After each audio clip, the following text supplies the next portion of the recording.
الله الله الله الله الله. إن الحمد لله نحمده ونستعينه ونستغفره ونعوذ بالله من شرور أنفسنا ومن سيئات أعمالنا.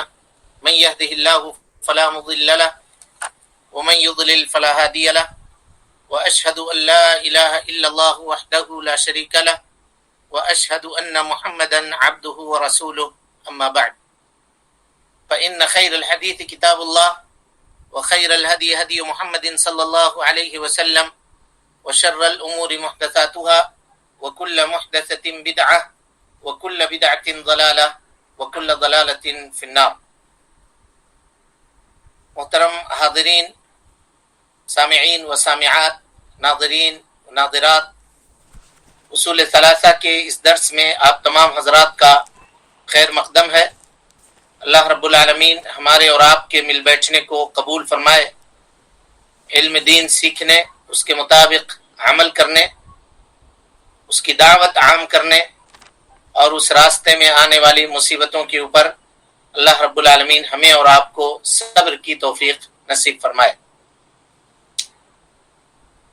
ناظرین و ناظرات، اللہ رب العالمین کے فضل اور اس کے توفیق سے ایمان کے 6 ارکان اور اسلام کے 5 ارکان اس سبق کو ہم مکمل کر چکے.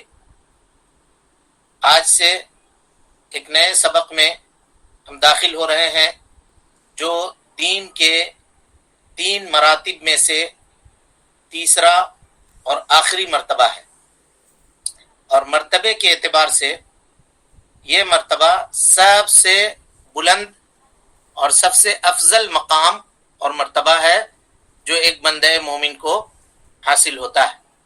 اللہ رب العالمین سے دعا ہے کہ اللہ تعالی ہم کو، آپ کو اور ساری دنیا کے مسلمانوں کو اس مرتبے کے اوپر فائز فرمائے، ہمارے دلوں میں ایمان کی وہ روشنی پیدا کرے جس کے ذریعے سے ہم احسان کے مرتبے کو پا سکیں اور وہاں تک پہنچ سکیں.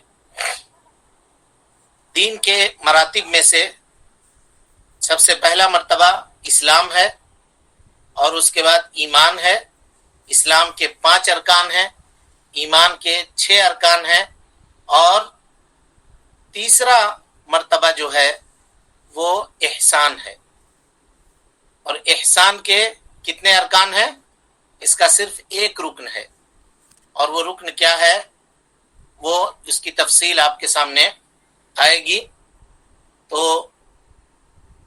تیسرا مرتبہ جو احسان کا مرتبہ کہلاتا ہے، جیسا کہ ہم نے آپ کے سامنے بتایا کہ یہ دونوں مرتبوں میں سے یعنی ایمان اور اسلام ان دونوں سے بلند ہے. کیوں کہ آدمی مسلم اور مومن ہوئے بغیر اس مرتبے تک نہیں پہنچ سکتا. آدمی مومن ہو سکتا ہے، محسن نہیں ہو سکتا، لیکن جو محسن ہوگا وہ مومن بھی ضرور ہوگا. یعنی یہ ضروری نہیں ہے کہ ہر مومن محسن ہو، لیکن یہ ضروری ہے کہ جو محسن ہوگا یعنی احسان کے درجے کے اوپر جو فائز ہوگا اس کے لیے ضروری ہے کہ وہ مومن ہو، مسلم ہو. سمجھ گئے اس بات کو؟ جی. علماء کہتے ہیں کہ اللہ رب العالمین قرآن مجید میں ایک آیت کے اندر اس کی وضاحت کرتا ہے. غور سے سنیے. اللہ تعالی فرماتا ہے وَمَنْ أَحْسَنُ دِينًا مِمَّنْ أَسْلَمَ وَجْهَهُ لِلَّهِ وَهُوَ مُحْسِنٌ وَمَنْ أَحْسَنُ دِينًا مِمَّنْ أَسْلَمَ وَجْهَهُ إِلَى اللَّهِ وَهُوَ مُحْسِنٌ. غور کیجئے، آیت کریمہ میں احسان کو کتنے مرتبہ ذکر کیا گیا. پہلے اللہ تعالیٰ نے کہا وَمَنْ أَحْسَنُ دِينًا، یہ احسان فی الدین ہے نا، اور یہی وہ مرتبہ ہے احسان کا جس کو ہم ابھی پڑھنے والے ہیں آپ کے سامنے. دین کے اندر آدمی احسان اختیار کرے وہ محسن بھی ہو. اس کا مطلب یہ ہے کہ وہ مومن ہو، مسلم ہو، متبع سنت ہو، موحد ہو، مشرک نہیں ہو. مشرک نہیں ہو. وَهُوَ مُحْسِنٌ. یعنی دوسرا احسان جو ہے آیت کریمہ کے اندر وہ اخلاص کے اوپر دلالت کرتا ہے. اللہ رب العالمین کے اخلاص کے اوپر، یعنی کوئی بھی عبادت بندہ انجام دے تو خالص اللہ رب العالمین کے لیے انجام دے. یہ تمہیدی گفتگو ہے، ابھی ہم اس کی تفصیل آپ کے سامنے رکھیں گے، تب بات کی وضاحت پورے طور پہ انشاءاللہ ہوگی. اب اس کے بعد آئیے، اسی طرح سے علماء نے فرمایا کہ احسان کے 3 مدار ہیں. مدار سمجھتے ہیں؟ یعنی احسان کا دار و مدار 3 چیزوں کے اوپر ہے. اگر یہ 3 چیز بندے کے اندر نہیں پائی جاتی ہے تو وہ بندہ احسان کے درجے کے اوپر نہیں ہوگا. اس کو یاد رکھیے گا اچھے سے. احسان کا دار و مدار کتنے چیزوں پر ہے؟ 3 چیزوں پر. کوئی بتا سکتا ہے وہ 3 چیزیں کیا کیا ہیں؟ یہ اعتقاد رکھنا کہ اللہ تعالیٰ اسے دیکھ رہا ہے، یہ نہ ہو سکے تو وہ اللہ کو دیکھ رہا ہے. یہ اس کا رکن ہے. یہ اس کا رکن ہے.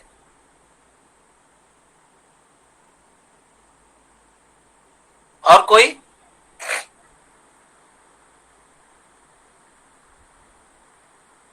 اللہ رب العالمین نے اس کو ایک آیت کے اندر بیان فرمایا. دیکھیے آیت، کہا وَادْعُوهُ خَوْفًا وَطَمَعًا إِنَّ رَحْمَتَ اللَّهِ قَرِيبٌ مِنَ الْمُحْسِنِينَ. وَادْعُوهُ یعنی اللہ سے مانگو، اللہ کی عبادت کرو. اس کا مطلب یہ ہوا کہ اللہ کے علاوہ غیر اللہ کی عبادت کو چھوڑ دو، یا اللہ کے علاوہ جن جن چیزوں کی عبادت کی جاتی ہے ان کو ترک کرو. اس کو کیا کہتے ہیں؟ اس کو کیا کہتے ہیں؟ یعنی بندہ اپنا ہر کام صرف اللہ رب العالمین کے لیے انجام دے. اس کو کیا کہتے ہیں؟ اخلاص. اخلاص نمبر 1.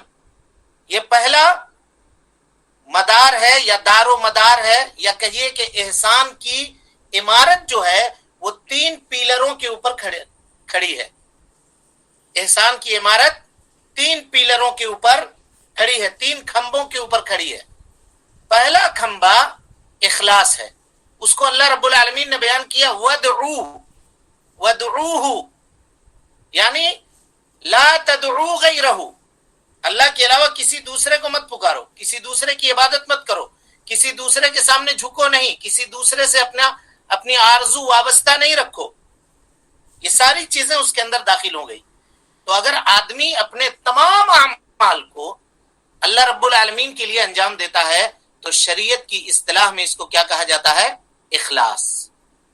تو احسان کی عمارت جن پیلروں کے اوپر کھڑی ہے، 3 پیلروں میں سے ایک پیلر کیا ہے؟ اخلاص. اس کے بعد کس کا تذکرہ ہوا؟ وَادْعُوهُ خَوْفًا. کس کا تذکرہ ہوا؟ خوفاً، خوف. نمبر 1 اخلاص، دوسرا خوف، اور تیسرے نمبر پہ کہا طمعاً. کا معنی کہ مطلب ہوا، طمعاً کا مطلب ہوا ہاں رجا، امید. جب تک بندے کے اندر یہ 3 چیزیں نہیں آئیں گی، اخلاص، اللہ رب العالمین کا خوف اس کے دل میں، اور اللہ رب العالمین سے ثواب حاصل کرنے کی امید، یہ 3 چیزیں جب بندے کے دل میں پیدا ہو گئی تو اللہ رب العالمین نتیجہ بیان کر رہا ہے. یہ نتیجہ رزلٹ بتا رہا ہے. رزلٹ کیا ہوگا؟ ان رحمت اللہ قریب من المحسنین. اللہ رب العالمین کی رحمت محسنین سے قریب ہے. گویا علماء کہتے ہیں کہ احسان کے لیے یا احسان کے درجے کے اوپر پہنچنے کے لیے احسان کی عمارت اپنے دل کے اندر قائم کرنے کے لیے ضروری ہے کہ وہ بندہ مخلص ہو، اللہ رب العالمین سے خوف کھانے والا ہو اس کے عذاب سے، اور اللہ رب العالمین سے ثواب کی امید رکھنے والا ہو۔ یہ تین چیزیں جب بندہ اپنے دل کے اندر پیدا کرے گا تب اخلاص کی عمارت اس کے دل کے اندر تعمیر ہوگی۔ سمجھ میں آ گئی بات؟ ہاں جی الحمدللہ۔ جی تو اگر کوئی پوچھے کہ احسان جو ہے یہ احسان کی عمارت کتنے پیلروں کے اوپر کھڑی ہے، تو کیا کہیے گا؟ تین۔ کون کون؟ اخلاص، خوف رضا۔ اور امید۔ پوچھے گا دلیل کیا ہے تو کہیے گا وَادْعُوهُ خَوْفًا وَطَمَعًا إِنَّ رَحْمَتَ اللَّهِ قَرِيبٌ مِنَ الْمُحْسِنِينَ۔ إِنَّ رَحْمَتَ اللَّهِ قَرِيبٌ مِنَ الْمُحْسِنِينَ، یعنی جو کوئی شخص اللہ رب العالمین کی عبادت کرے اخلاص کے ساتھ، اللہ سے خوف کھاتے ہوئے، اللہ رب العالمین سے ثواب کی امید رکھتے ہوئے، وہ شخص محسن ہے، وہ شخص محسن ہے۔ اور اخلاص، خوف اور رجا یہ احسان کے عمارت کو قائم کرنے کے لیے، بنانے کے لیے ضروری ہے، بغیر اس کے احسان مکمل نہیں ہو سکتا۔ اب اس کے بعد آئیے احسان کہتے کس کو ہیں؟ تو لغت میں علماء نے بیان کیا کہ ہر بہتر کام کو، ہر اچھے کام کو احسان کہا جاتا ہے، اور ہر برے کام کو احسان کا اپوزٹ کہا جائے گا، الٹا کہا جائے گا۔ یعنی ہر برے کام کو چھوڑ دینا اور ہر اچھے کام کو انجام دینا، یہ کیا ہوگا جی؟ لغت میں احسان کہلائے گا، لغت میں احسان کہلائے گا۔ اور اگر شریعت کی اصطلاح میں کسی جگہ پر احسان کا ذکر آئے، ابھی ہم مثال بھی دیں گے آپ کو، احسان کا ذکر آئے تو احسان دو معنی میں استعمال ہوگا، دو معنی میں۔ جیسے اللہ رب العالمین کا فرمان ان اللہ یأمر بالعدل والاحسان، ہے نا قرآن مجید کی آیت سورہ نحل کی؟ ہاں جی، جی خطبے میں سنتے ہوں گے، سب کو یہ آیت یاد ہوگی اللہ کے فضل و کرم سے۔ ان اللہ یأمر بالعدل والاحسان وایتاء ذی القربى وینہی عن الفحشاء والمنکر والبغی یعظکم لعلکم تذکرون۔ خطبے میں ہر جمعہ کو خطیب یہ آیت دوسرے خطبے میں پڑھتا ہے۔ تو اگر یہاں پہ احسان کا ذکر آیا آیت کریمہ میں تو کیا کہیے گا؟ یہاں احسان کتنے معنی میں استعمال ہوا ہے؟ دو معنی۔ دو معنی میں، دو معنی میں۔ اب وہ دونوں معنی کون کون سا ہے دیکھیے۔ احسان کا پہلا معنی اللہ رب العالمین کے مخلوقات کے ساتھ احسان کرنا۔ آیت کو پڑھیے، ان اللہ یأمر بالعدل والاحسان، پھر کہا وایتاء ذی القربى وینہی عن الفحشاء والمنکر۔ ایتاء ذی القربى یعنی احسان اگر کہا جائے تو احسان کے دو معنی ہوں گے۔ پہلا معنی ہوگا اللہ کے بندوں کے ساتھ احسان کرنا، اور اللہ رب العالمین کے بندوں کے ساتھ احسان کرنا کبھی واجب ہوگا اور کبھی مستحب ہوگا۔ والدین کے ساتھ احسان کرنا کیا ہے جی؟ بولیے، واجب ہے۔ اور اسی طریقے سے جو رشتہ دار ہیں جس کو ہم لوگ کہتے ہیں صلہ رحمی کرنا، کیا ہے یہ؟ واجب ہے، رشتہ داروں سے صلہ رحمی کرنا واجب ہے۔ تو یہ ایک معنی ہوگا احسان کا۔ اس سے ہم کو یہاں پہ مطلب نہیں ہے، اس معنی سے یہاں پہ مطلب ہم کو نہیں ہے۔ ہم کو جو معنی مطلب ہے یہاں میں ہم لوگوں کا جو مفید مطلب معنی ہے وہ ہے دوسرا۔ دوسرا کیا ہوگا؟ اللہ رب العالمین کی عبادت میں احسان کرنا۔ پہلا معنی اللہ تعالی کی مخلوقات کے ساتھ احسان کرنا، دوسرا معنی اللہ رب العالمین کی عبادت میں احسان کرنا۔ تو اللہ تعالی کی عبادت میں احسان کیسے ہوگا؟ اللہ کے نبی جناب محمد رسول اللہ صلی اللہ علیہ وسلم نے اس کی وضاحت فرمائی۔ آپ نے فرمایا ان تعبد اللہ، مفیز جو آپ نے جواب دیا تھا، ان تعبد اللہ کأنک تراہ فإن لم تکن تراہ فإنہ یراک، اللہ تعالی کی عبادت اس طریقے سے کیجئے یا اس طریقے کے اوپر انجام دیجئے کہ آپ اللہ رب العالمین کو دیکھ رہے ہیں. اور اگر یہ جذبہ نہیں پیدا ہو پا رہا ہے، دل کے اندر یہ تصور پیدا کرنے کی صلاحیت نہیں ہو پا رہی ہے، تو کم سے کم اتنا سوچئے کہ اللہ رب العالمین آپ کو دیکھ رہا ہے. تو یہ ایک درجہ ہوا کہ دو درجہ ہوا جی؟ دو کتنا درجہ ہوا؟ دو. بولیے بولیے. دو ہوا، دو درجہ ہوا. یعنی اچھا، ان دونوں درجوں میں یعنی ایک آدمی عبادت کر رہا ہے، سمجھ رہے ہیں آپ لوگ سارے لوگ؟ جی شیخ الحمد درد سمجھ میں آ رہا ہے؟ جی صحیح بات ہے. ہاں، یعنی ایک آدمی عبادت کر رہا ہے اور وہ یہ تصور کر رہا ہے کہ ہم اللہ رب العالمین کو دیکھ رہے ہیں، اور ایک دوسرا شخص ہے جو عبادت کر رہا ہے وہ یہ تصور کر رہا ہے کہ اللہ تعالی ہم کو دیکھ رہا ہے. ان دونوں میں افضل کون ہوگا؟ ہم اللہ کو دیکھ دوسرا. پہلا یا دوسرا؟ پہلا. ہم اللہ کو دیکھ پہلا دوسرا نہیں، پہلا ہوگا، پہلا ہوگا. اس لیے اللہ کے نبی صلی اللہ علیہ وسلم نے اس کو پہلے ذکر کیا کہ ان تعبد اللہ کأنک تراہ، اللہ کی عبادت اس طریقے کے اوپر کرو گویا تم اللہ کو دیکھ رہے ہو. یہ پہلا درجہ ہوا جو بلند مقام ہے. اور اس کے بعد کا جو درجہ ہے دونوں میں خیر ہے، ایسا نہیں ہے کہ دونوں میں بہت زیادہ تفاوت یا فرق ہے، دونوں میں خیر ہے، لیکن دونوں کی اصطلاح الگ الگ آئے گی.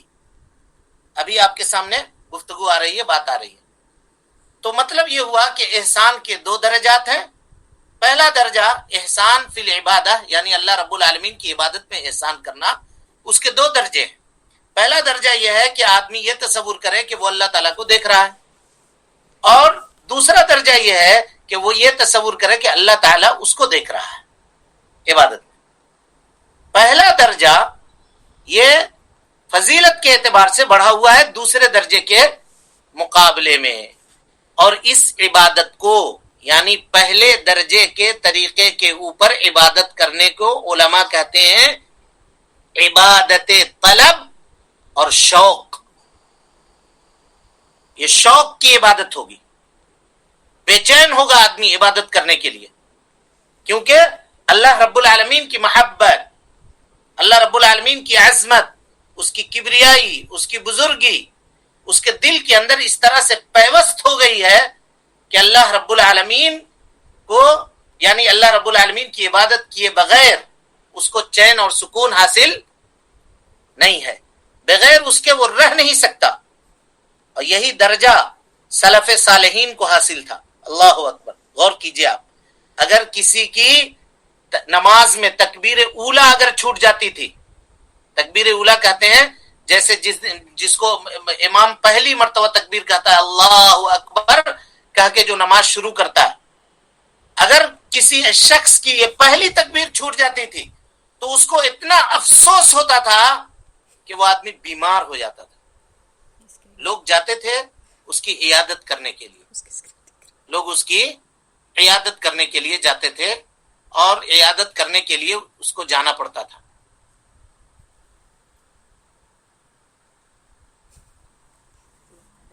سمجھ رہے ہیں بات کو؟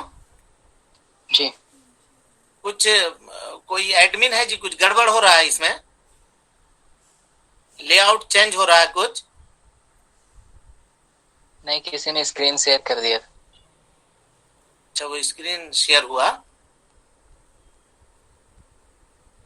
بہرحال اڑیا میں کچھ لکھ کے میسج آ رہا تھا ہمارے پاس.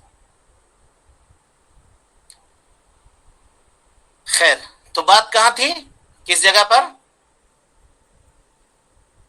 کہ سلف صالحین رضوان اللہ علیہم اجمعین کے دلوں میں احسان کا یعنی وہ احسان کے اس مقام اور مرتبے کے اوپر فائز تھے کہ بے چین ہو جاتے تھے اگر عبادتوں سے ان کو الگ کر دیا جاتا، ان کو چھوڑا دیا جاتا.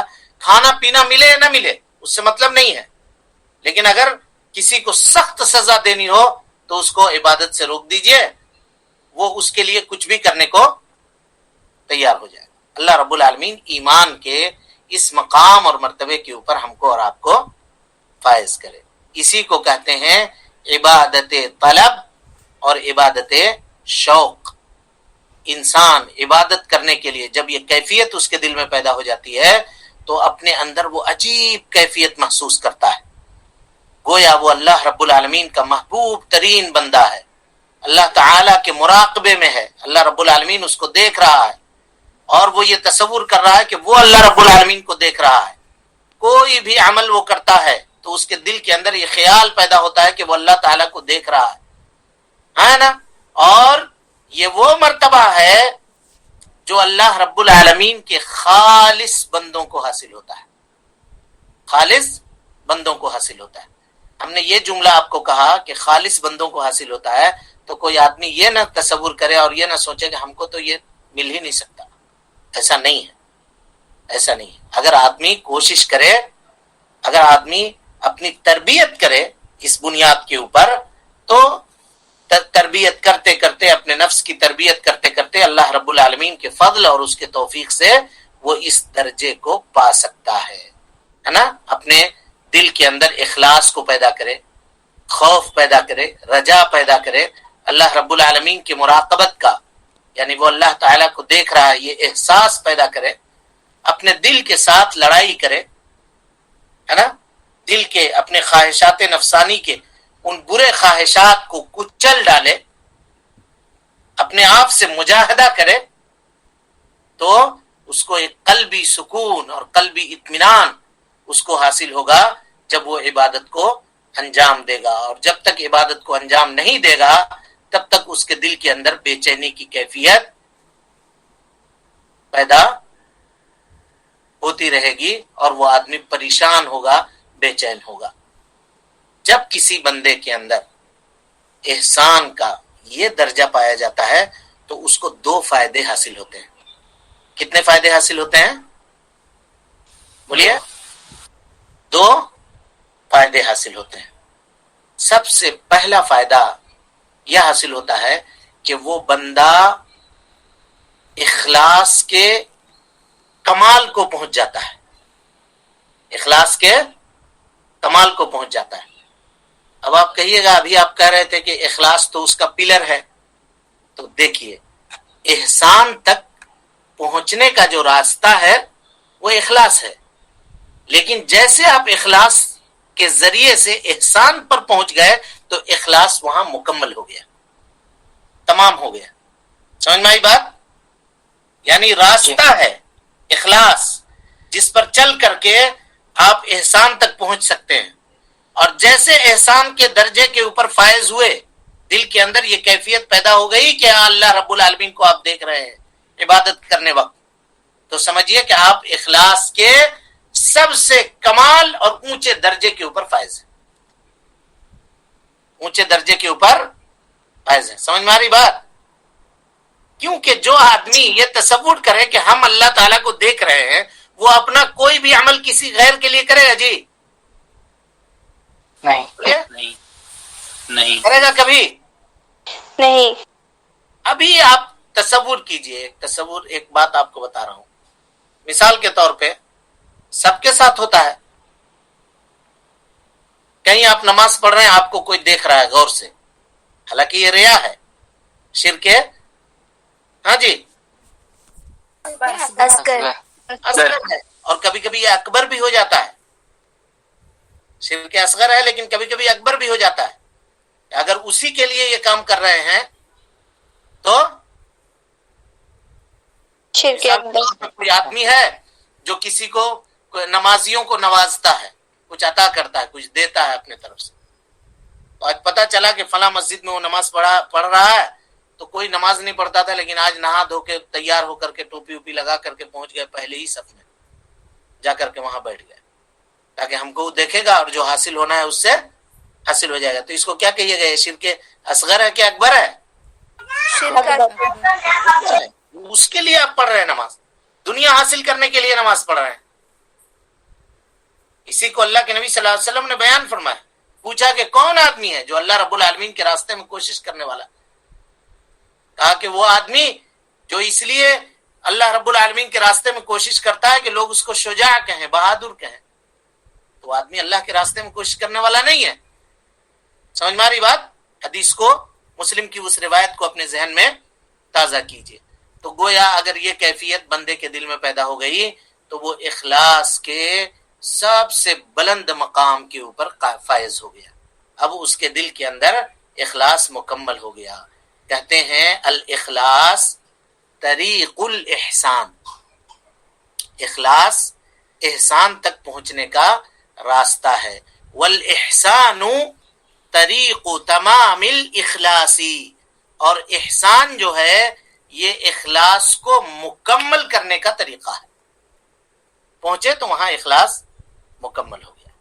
تو یعنی کوئی بھی شخص اگر وہ یہ چاہتا ہے کہ احسان کے اس مقام اور مرتبے کے اوپر وہ فائز ہو، تو اس کے لیے وہ ضروری ہے کہ وہ مخلص ہو جائے، اپنے سارے کاموں کو اللہ رب العالمین کے لیے انجام دینے والا ہو جائے.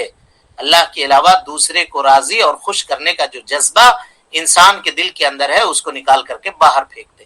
ہر عمل وہ اللہ رب العالمین کے لیے کرے.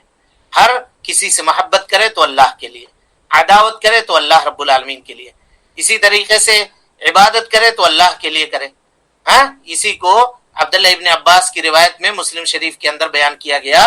کہا من اعطى للہ، جو اللہ کے لیے دے، ومنع للہ، اللہ کے لیے کسی کو منع کر دے، وأحب فی اللہ، اللہ کے لیے دوستی کرے، وعاد فی اللہ، اللہ رب العالمین کے لیے دشمنی کرے، فقد نال ولایت اللہ بہذہ، تو اپنے اس عمل سے وہ اللہ رب العالمین کا ولی ہو گیا، ولایت کے درجے کے اوپر وہ فائز ہو گیا، اللہ رب العالمین کا ولی ہو گیا.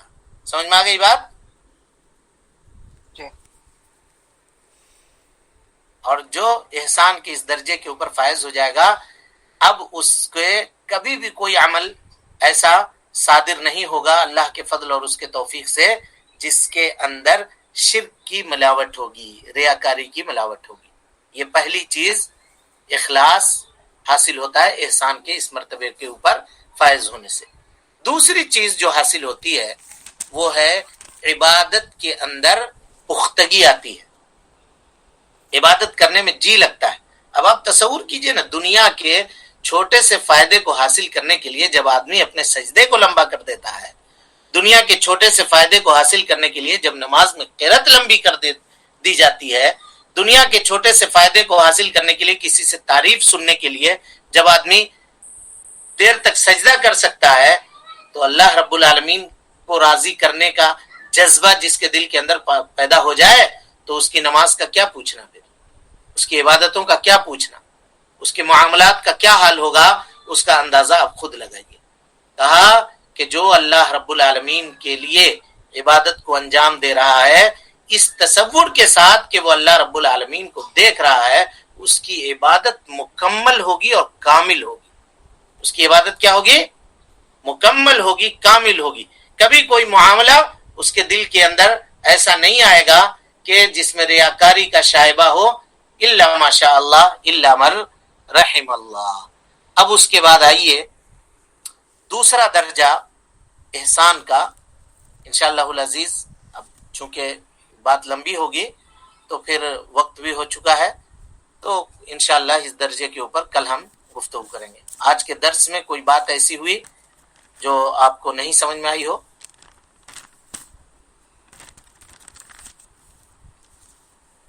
السلام علیکم. وعلیکم السلام. جی سابقہ درس کے متعلق قضا اور قدر کے اوپر ایک جو کچھ سوال ہے اس کو کلیئر کرنا چاہتی ہوں.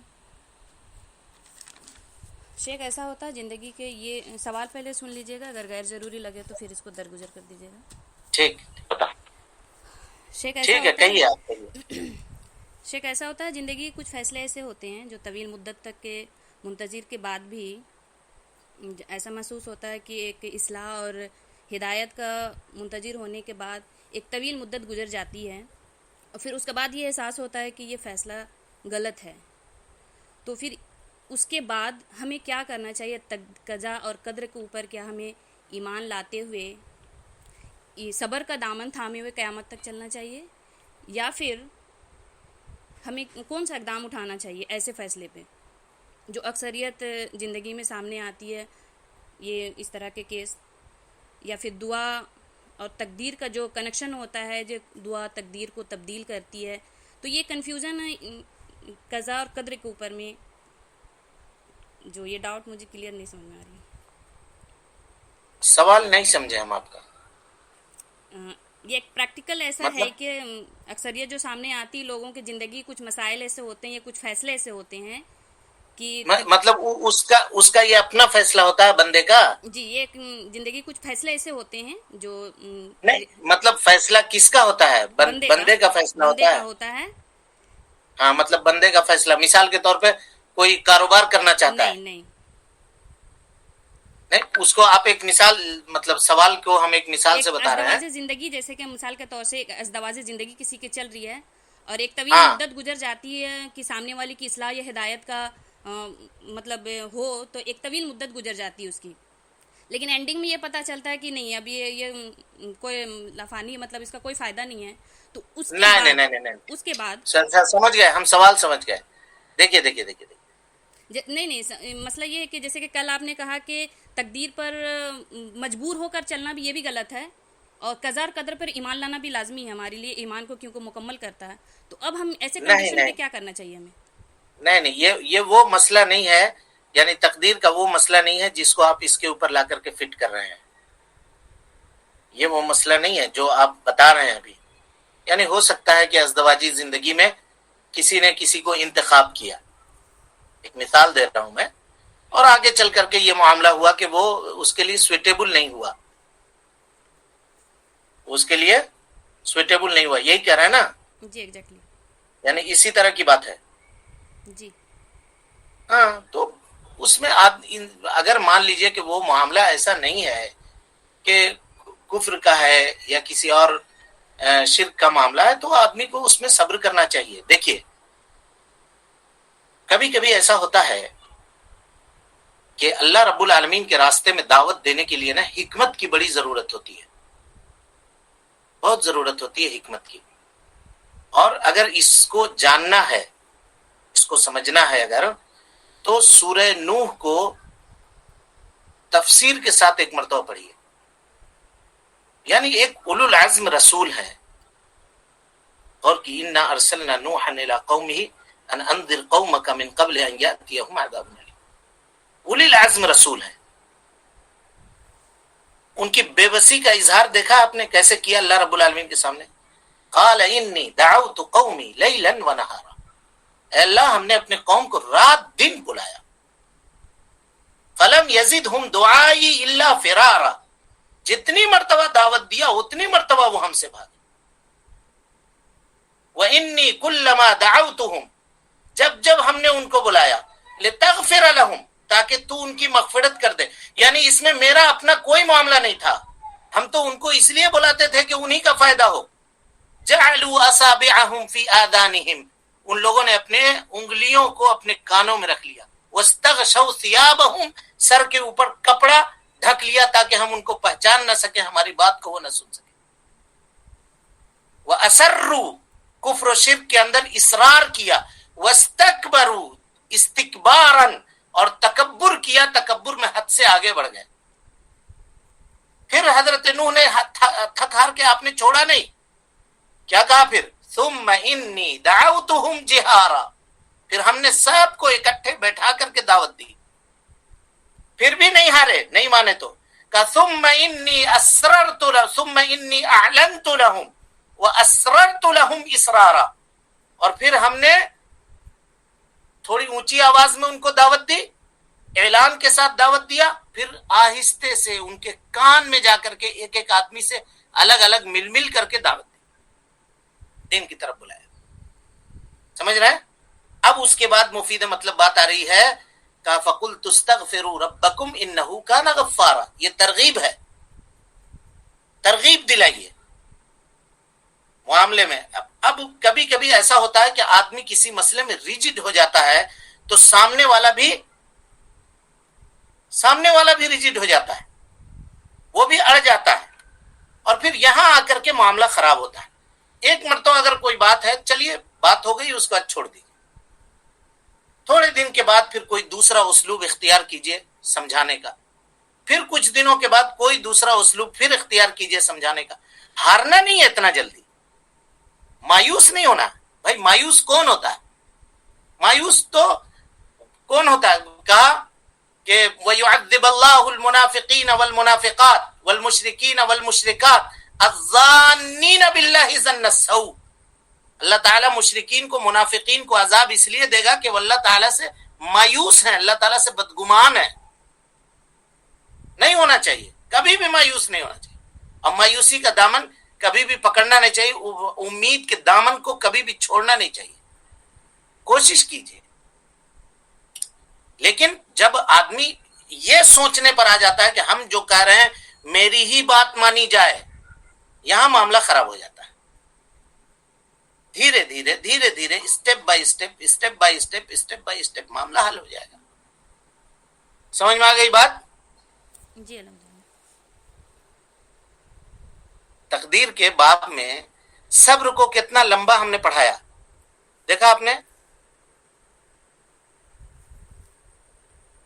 جی ہاں جی، آپ لوگوں نے محسوس کیا صبر کو کتنے طریقے سے گھما کر کے پیش کیا. اس عورت کا واقعہ یاد کیجئے جو اپنے بیٹے کے قبر پہ بیٹھ کے رو رہی تھی.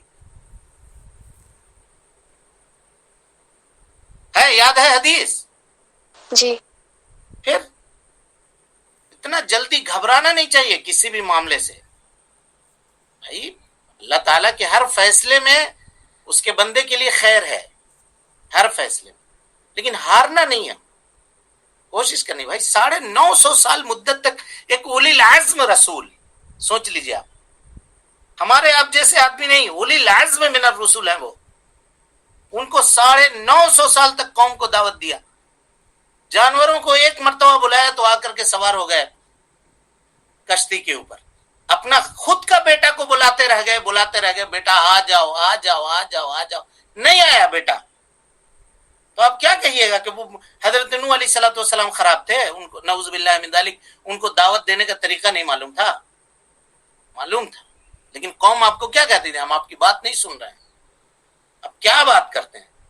تم پاگل ہو گئے ہو، تم کو کمزور لوگ مان رہے ہیں، تم بیکار ہو. تمہارے جیسے گھٹیا آدمی کو نعوذ باللہ اللہ نے کیسے رسول بنا دیا؟ یہ کہتے تھے. محمد صلی اللہ علیہ وسلم کہتے تھے تم مجنون ہو، نعوذ باللہ من ذالک، تم پاگل ہو. کہنے دیجئے، ہمارا کام ہے دعوت کا کام کر دینا، دعوت کرتے رہنا، اور ہر انداز سے کرنا. ترغیب، کبھی ضرورت پڑی تو ترغیب بتانا، کبھی اللہ تعالیٰ کی نعمتوں کے حصول کی طرف ترغیب دلانا، کبھی جہنم کے عذاب سے بتانا. میں نے کہا نا سورہ نوح کو پڑھیے، خوب غور سے پڑھیے، 2 مرتبہ 3 مرتبہ اس کی تفسیر کو پڑھیے. انشاءاللہ اس میدان میں مناسب رہنمائی آپ کی ہوگی.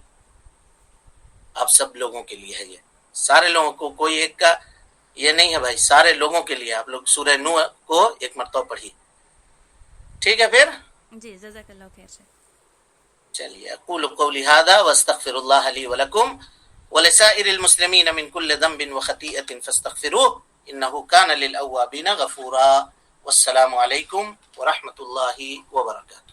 اللہ اللہ اللہ اللہ اللہ اللہ